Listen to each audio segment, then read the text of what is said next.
Let's start with the prompt. Which choice best describes data from the table that supports the team's conclusion? And what is the team's conclusion? So let's start reading. Employing high-performance liquid chromatography, a process that uses pressurized water to separate materials into its component molecules. The astrochemist analyzed 2 samples of a meteorite that landed in Australia, as well as soil from the landing zone of the meteorite, to determine the concentrations of various organic molecules.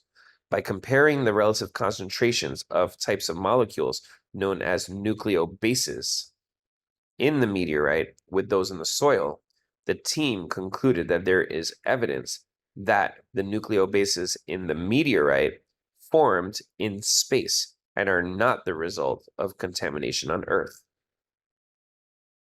So we're being asked here to find evidence that the nucleobases that were in the meteorite formed in space, and they were not the result of contamination on Earth. So maybe the idea that there's going to be a different reading from samples taken from the meteorite versus samples taken from the soil. So for instance, if you look here at this 40, whatever adenine is, there's a lot of it in the soil, but only a tiny bit of it in the meteorite. So it's kind of coming more from the Earth.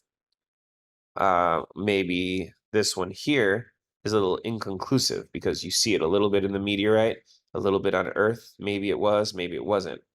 However, when you get to these guys here, this was not detected in the soil, but it was detected in both samples of meteorites. So that is going to be something that possibly formed in space and had nothing to do with contamination on Earth. And that right there is answer choice A. Isoguanine and purine were detected in both meteorite samples, but were not detected in the soil sample. So the answer here is A.